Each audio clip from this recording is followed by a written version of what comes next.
Hello दोस्तों, कैसे हो आप सब। स्वागत है आपका अपने चैनल एजुकेट्स मैथमेटिक्स पे। और हम लोग class 9th NCERT maths solve कर रहे हैं, उसमें अध्याय 7 पे आ चुके हैं। और आज के इस वीडियो में जो हम लोगों का अध्याय 7 त्रिभुज है, इसका इंट्रोडक्शन देने वाले हैं, यानी कंप्लीट इंट्रोडक्शन। जो भी भाई हम अध्याय पढ़ते हैं, जो भी आप चैप्टर पढ़ने वाले हैं या जो भी टॉपिक पढ़ने वाले हैं, उसका पहले यहाँ पे कंप्लीट इंट्रोडक्शन देंगे, तब जाकर के हम लोग प्रश्नावली 7.1 हल करेंगे। भाई पहले समझ तो लें कि हमारा जो टॉपिक है वो क्या है। जब आप समझ पाएंगे तभी तो आगे हल कर पाएंगे।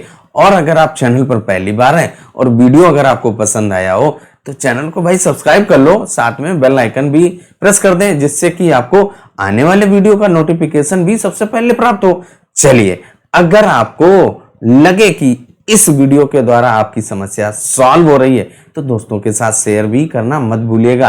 उन्हीं के साथ शेयर कीजिएगा जिनको जरूरत हो, जरूरतमंद के साथ शेयर करिएगा, अन्य किसी के साथ शेयर मत कीजिएगा। चलिए हम लोग शुरू करते हैं आज का टॉपिक। और आज का टॉपिक हम लोगों का जो त्रिभुज है, तो सबसे पहले भाई आप त्रिभुज तो समझ लें। त्रिभुज क्या होता है? त्रिभुज हमारा क्या होता है? एक ऐसी बंद आकृति होती है जो 3 रेखाओं से घिरी हो, यानी कि 3 भुजाओं या 3 रेखाओं से घिरी हुई आकृति को हम लोग त्रिभुज कहते हैं। और यहाँ पे त्रिभुज का अगर यहाँ पे एक फिगर बनाते हैं तो देखिए जो हम लोगों का फिगर बनेगा वो क्या होगा भाई। सबसे पहले फिगर बना लें। यहाँ पे देखिए क्या है, एक ये हम लोगों ने यहाँ पे देखिए एक त्रिभुज बना दिया। अगर इस त्रिभुज का नाम देना हो तो अगर आप यहाँ पे ए बी और सी, देखिए थोड़ा सा एक रफ आइडिया ले रहे हैं, यानी कि जस्ट रिकॉल कर रहे हैं, क्योंकि आपने पिछली कक्षाओं में त्रिभुज क्या होता है, त्रिभुज के कुछ गुण है, इसके बाद शीर्ष क्या होता है, भुजा क्या होता है, इनको सबको पढ़ चुके हैं। लेकिन हम लोग यहाँ पे क्या करेंगे भाई, थोड़ा सा रिकॉल कर रहे हैं, यानी कि थोड़ा सा माइंड को रिकॉल कर रहे हैं भाई। चलिए अब देखिए यहाँ पे एक हमारा त्रिभुज एबीसी बना हुआ है। अब यहाँ पे क्या है, नंबर ऑफ साइड्स, यानी कि भुजाओं को आप गिनिए। तो सबसे पहले देखिए आपका एक ये पहली भुजा है और एक ये आपकी देखिए दूसरी भुजा। इसके बाद ये देखिए हम लोगों की क्या है भाई, तीसरी भुजा है, यानी कि यहाँ पे कितनी, 3 भुजाएं। और वही तो भाई बताया गया आपको कि 3 भुजाओं से घिरी हुई आकृति को हम लोग त्रिभुज कहते हैं। यहाँ पे आपका एक त्रिभुज बन गया है। अब इसके बाद देखिए अगर आप इनकी भुजाओं का नाम देना चाहें क्या होगा, देखिए एक भुजा जो पहली थी उसका नाम आप ए बी देंगे, देखिए ए से बी तक।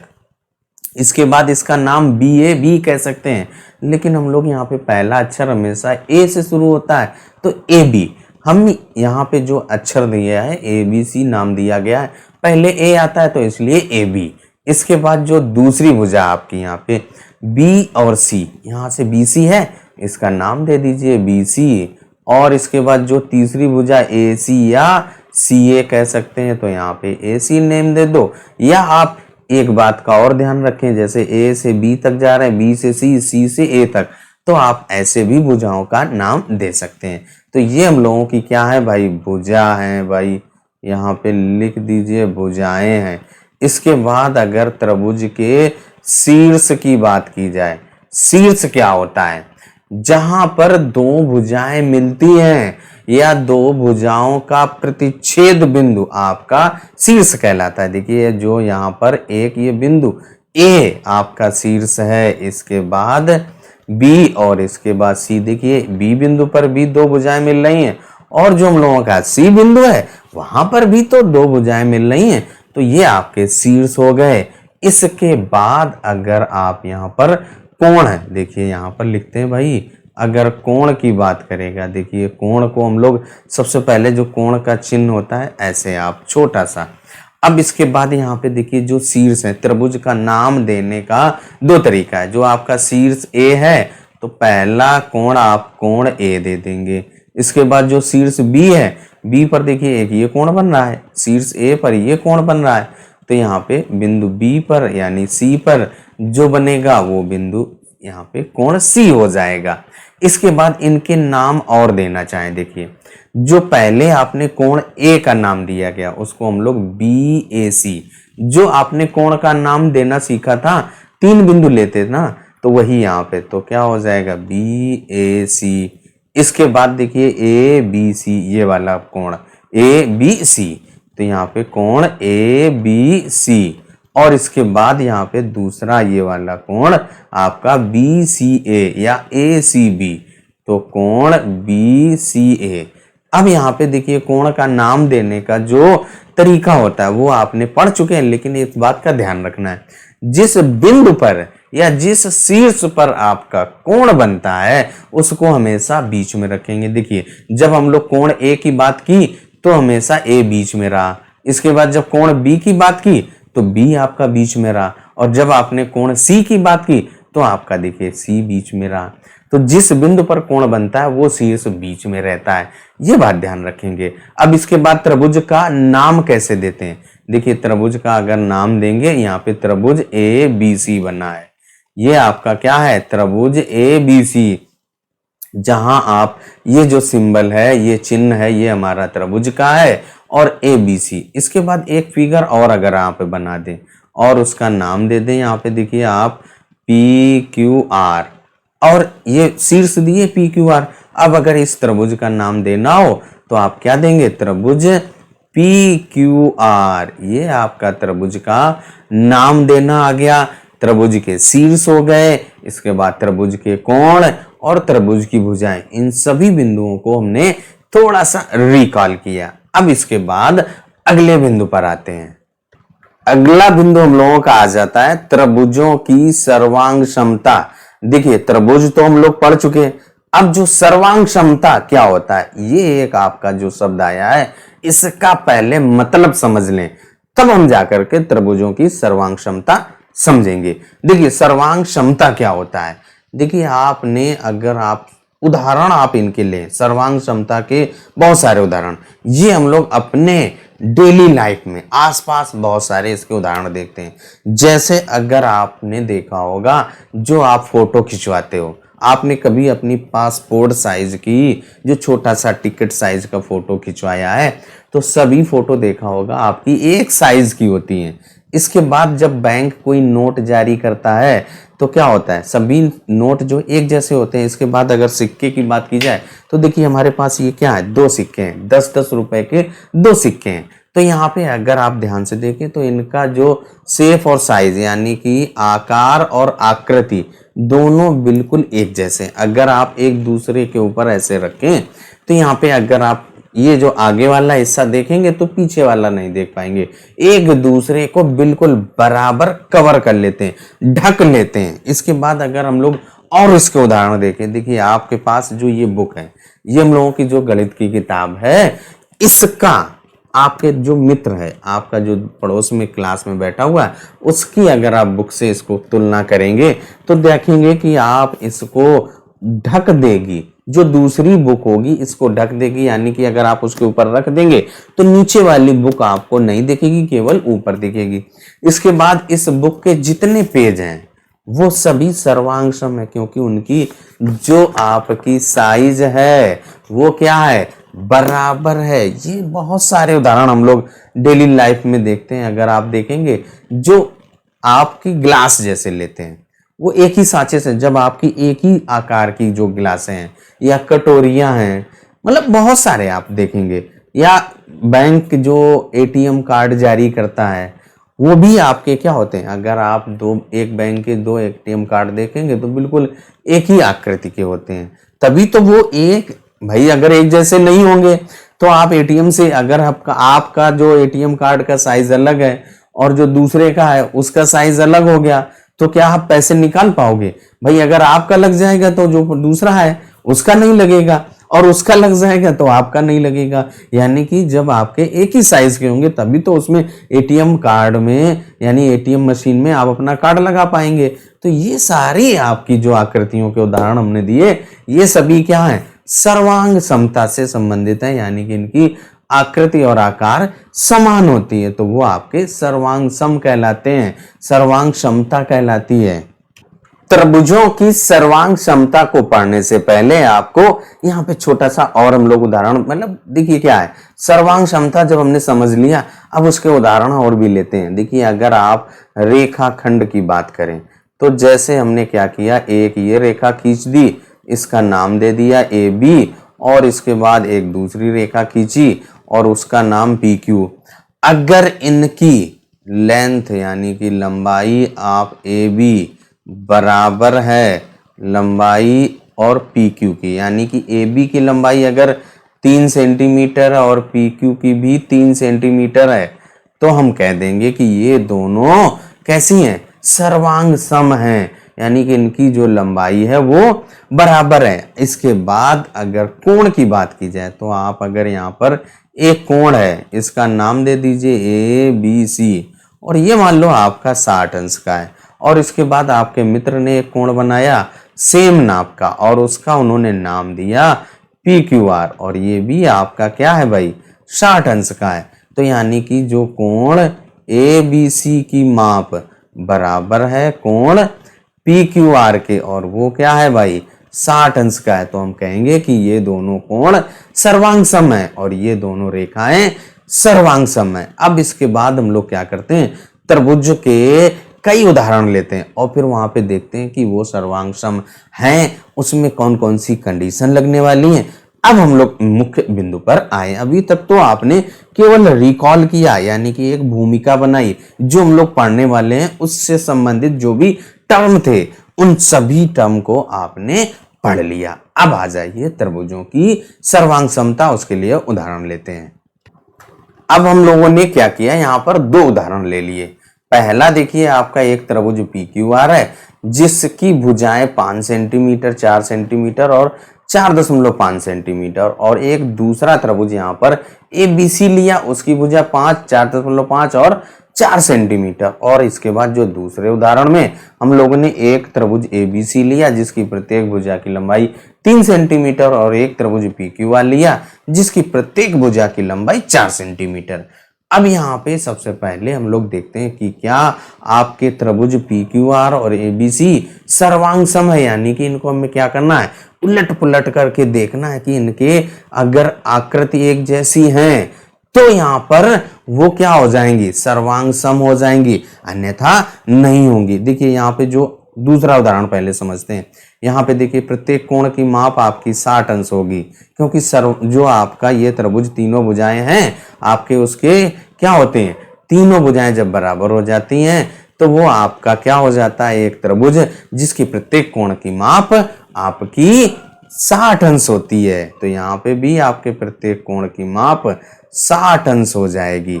अब इसके बाद जो है, क्योंकि ये आपका एक समबाहु त्रिभुज है और समबाहु त्रिभुज की समबाहु यानी कि तीनों भुजाएं बराबर हो, सम माने बराबर, बाहु माने भुजाएं, जब आपकी सभी भुजाएं बराबर हो जाती है तो समबाहु यहाँ पे बराबर है ना, और प्रत्येक कोण की माप 60 अंश हो जाती है। अब जो पहला उदाहरण है उसमें देखिए एक त्रिभुज जो पी क्यू आर है उसमें भुजा यहाँ पे क्यू आर 5 सेंटीमीटर, यहाँ पे देखिए बी सी 5 सेंटीमीटर, और ये आपका देखिए 4.5, यहाँ पे भी 4.5, पी आर आपकी 4 सेंटीमीटर। अब अगर ए बी सी को ए सिरा को ऊपर कर दो, ए को जस्ट ऊपर कर दीजिए, पलट के देखिए, और उसको पी क्यू आर के ऊपर रखिए, देखेंगे कि इसको बिल्कुल कवर कर देगा। इसका मतलब जो हमारे जो पहली आकृति, पहला उदाहरण हमने लिया था, वहां पे जो आपका त्रिभुज पी क्यू आर और जो त्रिभुज आपका ए बी सी है, त्रिभुज ए बी सी है, वो क्या है, सर्वांग सम है। और सर्वांग सम का जो चिन्ह होता है वो हम लोग ऐसे लिखते हैं,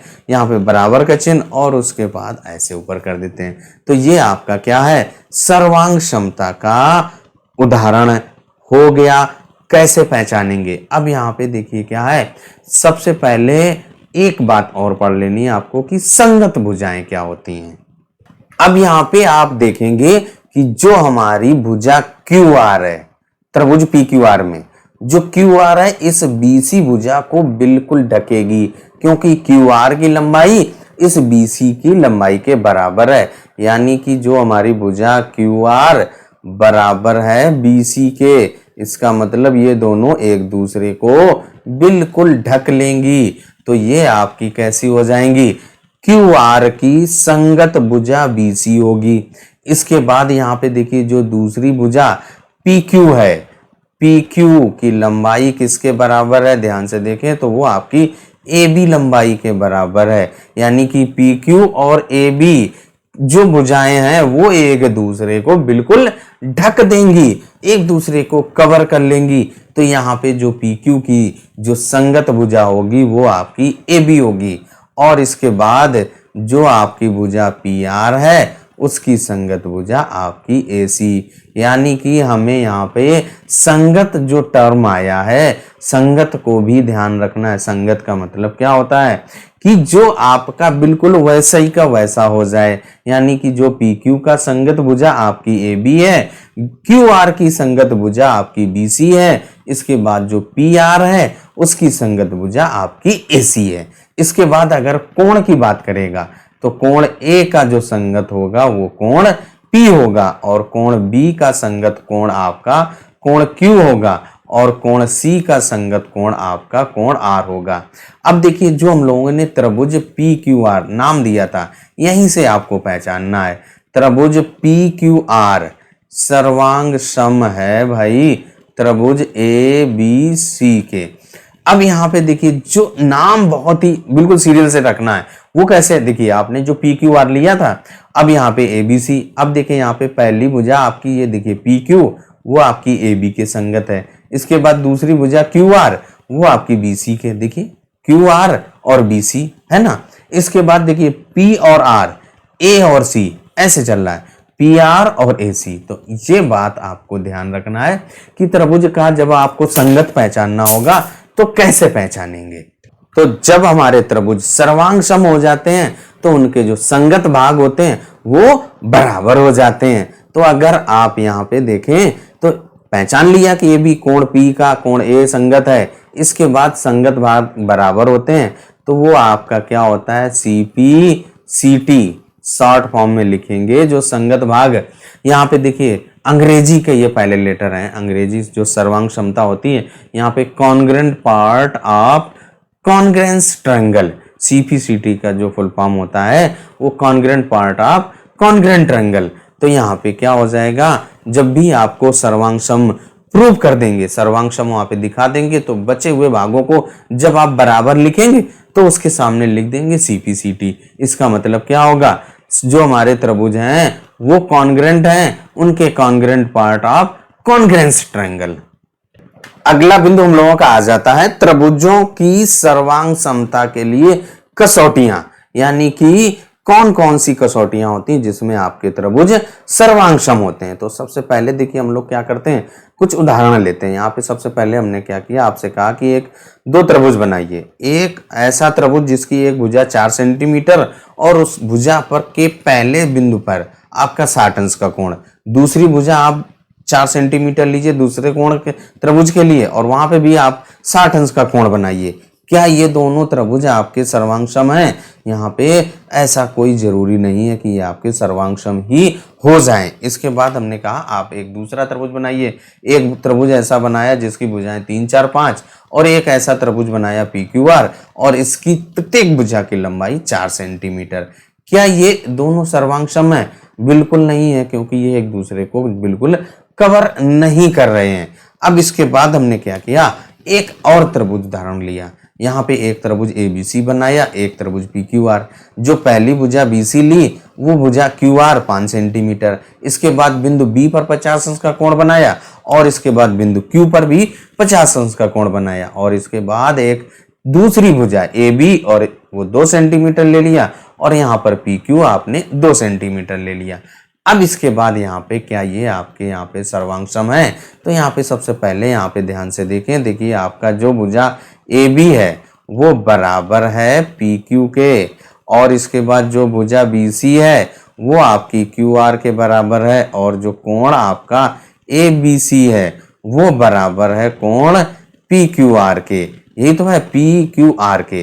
तो अगर आप इस ABC वाले को उठा करके PQR पर रखेंगे तो ये बिल्कुल कवर कर लेगा, क्योंकि जो बिंदु A है उसकी निश्चित दूरी हो गई A से B के बीच की दूरी 2 सेंटीमीटर, और P और Q के बीच की दूरी 2 सेंटीमीटर, और जो आधार आप खींचे थे 5 सेंटीमीटर का, कोण बनाया था वो 50 अंश का। इसका मतलब ये दोनों त्रिभुज आपके कैसे हो गए, सर्वांग सम हो गए। यहाँ पे लिख देंगे त्रिभुज ABC सर्वांग सम है त्रिभुज PQR के।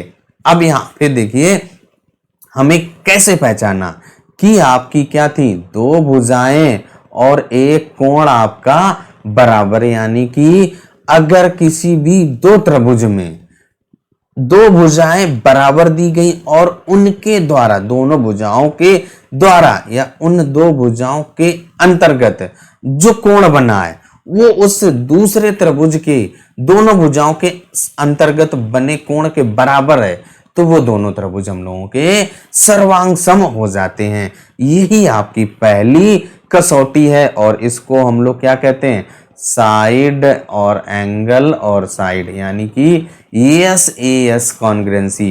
पहली कसौटी हम लोगों की क्या है, भुजा कोण भुजा। इसको अगर हिंदी में कहें तो हम लोग क्या कहेंगे, पहली भुजा है, फिर इसके बाद आपका कोण और फिर इसके बाद आपकी भुजा। भुजा कोण भुजा सर्वांग क्षमता है, इंग्लिश में कहते हैं साइड एंगल साइड।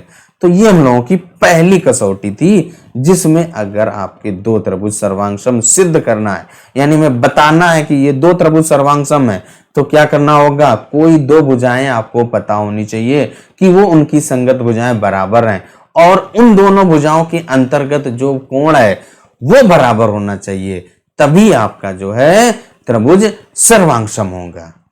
यही हम लोगों की अभिगृहित 7.1 है, जिसको आप एस सर्वांग क्षमता नियम कहते हैं, यानी कि साइड एंगल साइड।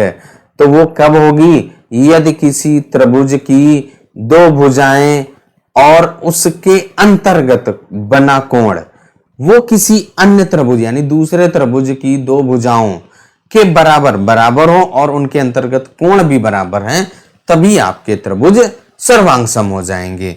ये हम लोगों की अभिगृहित 7.1 थी। अब आ जाइए अगले बिंदु पर।